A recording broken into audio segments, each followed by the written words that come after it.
नमस्कार, आपके साथ मैं अभिषेक पांडे। इस वीडियो में हम बात करेंगे अहमदाबाद हादसे को लेकर और एयर इंडिया के हादसों को लेकर, यानी कि एयर इंडिया की जो फ्लाइट है वो कब कब हादसे का शिकार हुई है।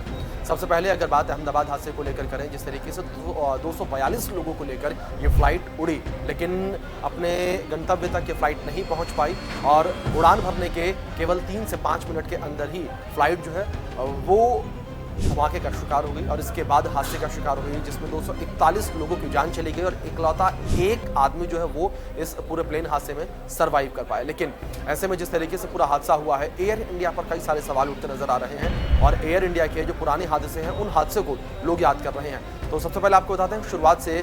सबसे पहले यहाँ पर 3 नवंबर 1950 को एयर इंडिया की फ्लाइट 245 जो है वो हादसे का शिकार हुई थी। ये मॉन्ट ब्लैंक फ्रांस में जो है हादसे का शिकार हुई थी, जिसमें 48 लोगों की मौत हो गई थी।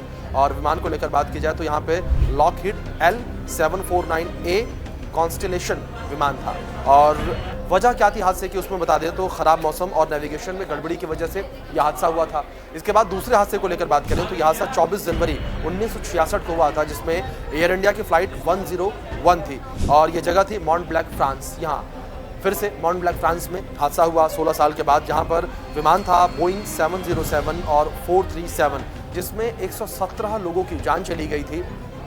और यहाँ पर जेनेवा में उतरने से पहले ही ये विमान ग्लेशियर से टकरा गया था और ग्लेशियर से टकराने के बाद विमान हादसे का शिकार हो गया।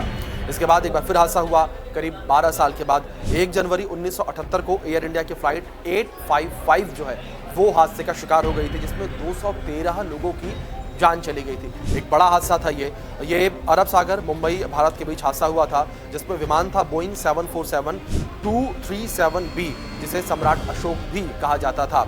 और यहाँ पर अगर बात की जाए कि हादसे की आखिर मुख्य वजह क्या रही, तो इसमें उड़ान उपकरणों की खराबी के कारण ये विमान जो है बीच अरब सागर में ही हादसे का शिकार हो गया और इस विमान में सवार कोई भी नहीं बच पाया था।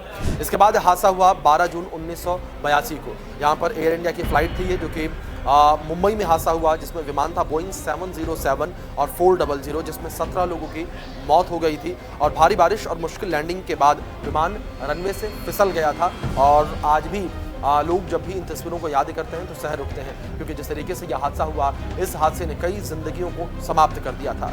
इसके बाद हादसा हुआ 23 जून 1985 को, जिसमें एयर इंडिया की फ्लाइट 182 थी, जिसमें कनिष्क बम विस्फोट हुआ था, जिस वजह से ये फ्लाइट जो है हादसे का शिकार हो गई थी। यहाँ पर अटलांटिक महासागर और आयरलैंड के तट के पास यह हादसा हुआ, जिसमें विमान बोइंग 747-237B, जिसे सम्राट कनिष्क भी कहा जाता है, जिसमें 329 लोगों की मौत हो गई थी।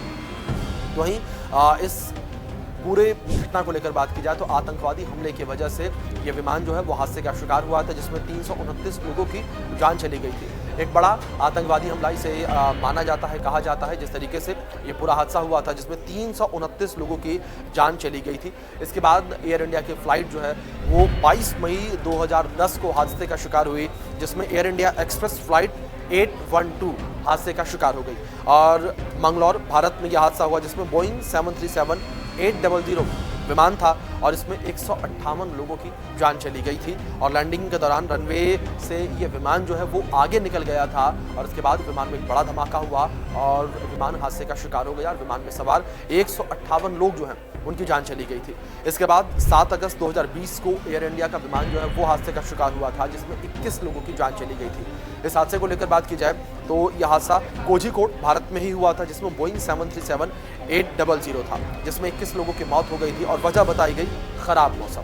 लेकिन जिस तरीके से ये पूरी जानकारी हमने आपको दी है, इसमें एक चीज़ आपने कॉमन देखी होगी, वो कॉमन है यहाँ पर बोइंग का विमान। जी हाँ, जो बोइंग विमान है उसको लेकर अब कई सारे सवाल उठते नजर आ रहे हैं, क्योंकि जिस तरीके से अहमदाबाद की जो फ्लाइट लंदन के लिए जा रही थी हादसे का शिकार हुई है, वो विमान भी बोइंग का ही विमान था। बोइंग ड्रीम लाइनर विमान था। ये काफ़ी आधुनिक जो अभी इस वक्त जहाज़ मौजूद हैं, विमान मौजूद हैं, उनमें से एक विमान इस ड्रीम लाइनर को कहा जाता है, जो कि हादसे का शिकार हो गया।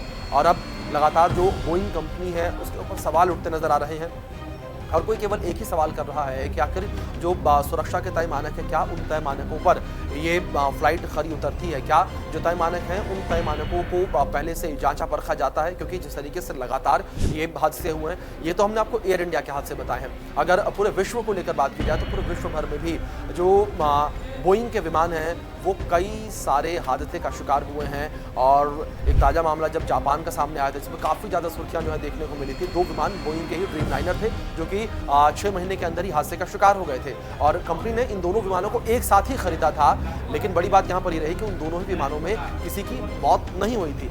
लेकिन अब एक बार फिर से इन विमानों पर सवाल उठने लगे हैं और अब देखना ये होगा कि क्या अब इन विमानों में कोई बदलाव किया जाएगा या किस तरीके से जो कंपनियां हैं इन विमानों को आगे चलकर रिप्लेस करती हैं। लेकिन जिस तरीके से हादसा हुआ, इस हादसे ने पूरी दुनिया की आंखों को खोल कर रख दिया है, पूरी दुनिया को झकझोर कर रख दिया है।